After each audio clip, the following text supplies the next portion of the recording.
Adamski, and since that time, certain contacts he introduced us to that we have had the privilege of seeing occasionally. This is nothing that we control or anyone else but them.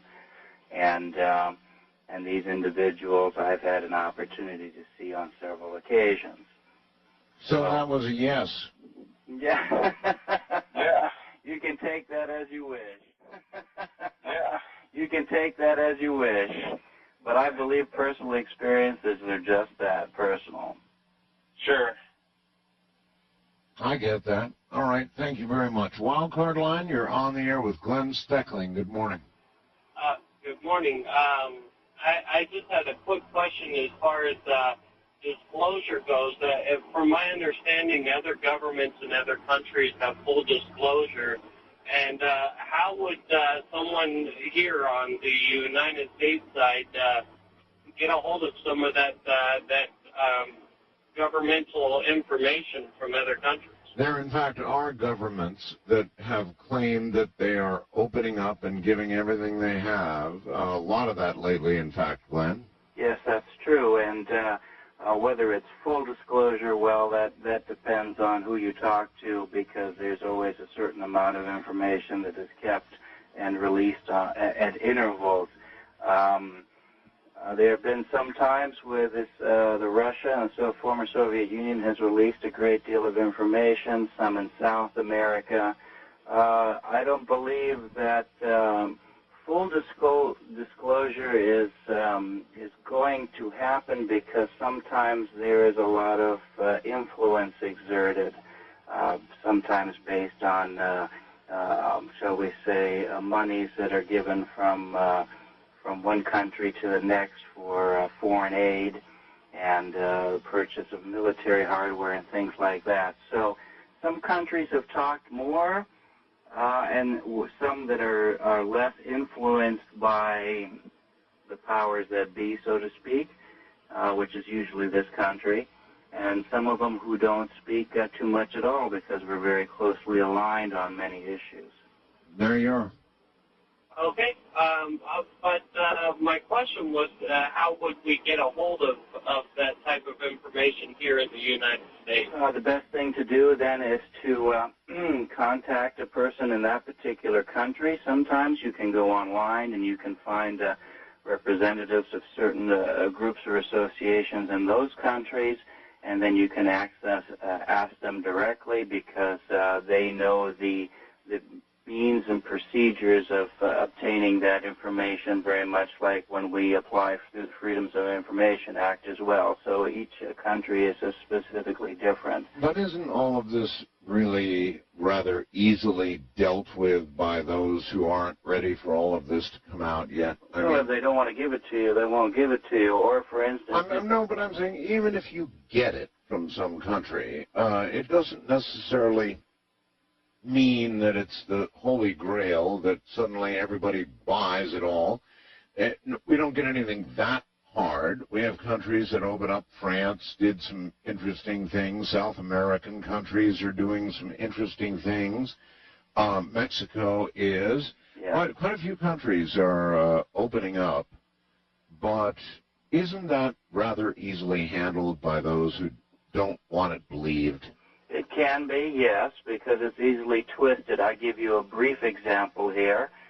There was a report that came out of Russia in 1989. In fact, my father sat with the scientists that were involved, and this had to do with one of these craft landing, and the people, and I stress this, in this circumstance, they were humanoid people like you and I that came out.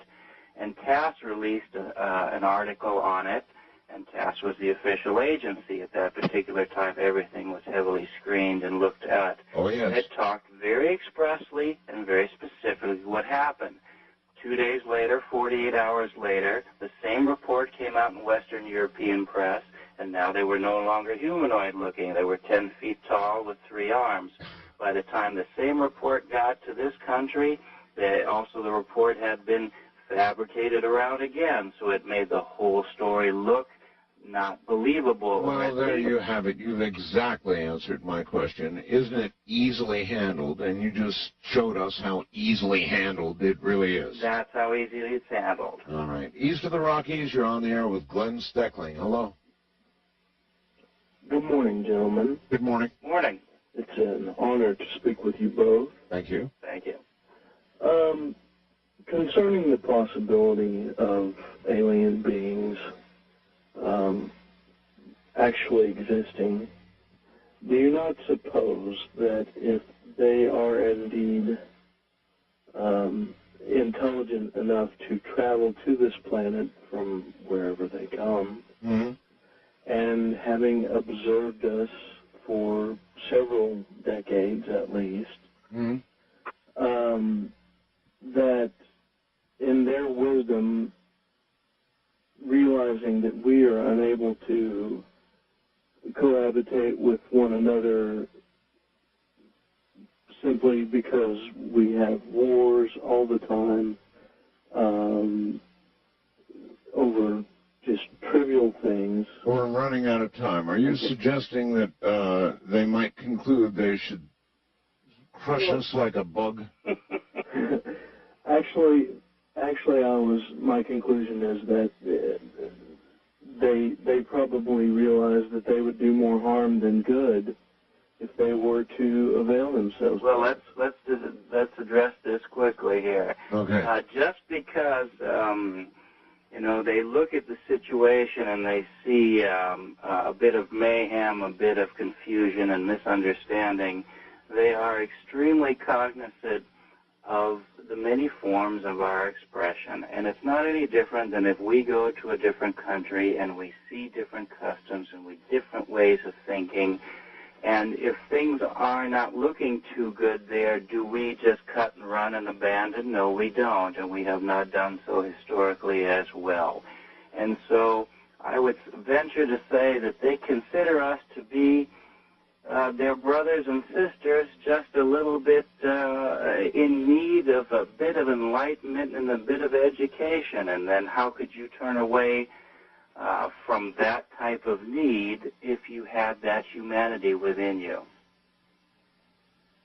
You're certainly looking at us very optimistically, aren't you? Well, I would say that we deserve that optimism if we wish to participate in it. It's very simple. We don't need to kill each other. We don't need to blow each other up. We don't need to so easily subscribe to this finalistic, defeatist kind of attitude. Well, right, but, I mean, you get there by looking at our actions forever. I mean, we've been at war forever. Likely will be at war forever. So, listen, we could have a blast here. We could keep going, but we can't. We're out of time. Glenn Steckling, your book is Alien Bases on the Moon 2, and I recommend people, if they want to know more, go get your book. So, buddy, thank you for being here. All right, a pleasure to be with you. I look forward to do it again sometime. Take care.